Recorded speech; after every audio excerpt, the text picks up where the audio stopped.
నేను రక్షించబడ్డాను అని దానికి రుజువేంటి? నువ్వు మెడలో వేసుకునే సిలువ జీసస్ అని టాటూవా? క్రిస్టియన్ పేరా? ఏంటి రుజువు? నీ యొక్క విశ్వాసం. ఈ రోజు నువ్వు క్రైస్తవుడు అని ఎలా చెప్పగలుగుతున్నావు అంటే, నేను క్రీస్తులో విశ్వాసం ఉంచాను, అదే నా యొక్క రుజువు. గలతీయులకు రాసిన 2వ అధ్యాయం 20వ వచనంలో పౌలు ఏమంటాడంటే, ఇక జీవించువాడను నేను కాను, నా కొరకు దాన్ని తాను అప్పగించుకున్న దేవుని కుమారుని అందలి విశ్వాసము వలన జీవించుచున్నాను అంట. ఆమేన్. What is the proof for your salvation? Faith. What is the proof for your righteousness? ఈ రోజు నువ్వు నీతి మంతుడు అనడానికి రుజువు ఏంటి? నీతి క్రియలా? ఎలా పొందుకున్నాం నీతి? విశ్వాసము ద్వారా. ఆయన కృప ద్వారా పొందుకుంటున్నాం కాబట్టి మన రుజువు మన విశ్వాసం.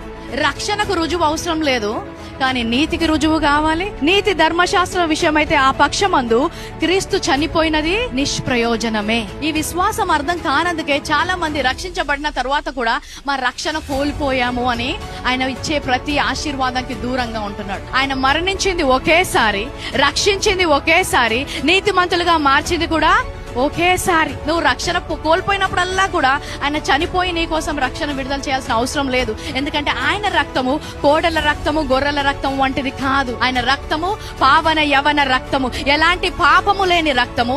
ఎంతమంది పాపంలో వచ్చినా, ఎంతమంది పాపులైనా కూడా ఒకేసారి వారిని పరిశుద్ధపరిచే రక్తం అంట. ఇలాంటి విశ్వాసం ఆయన కోరుకుంటున్నాడు.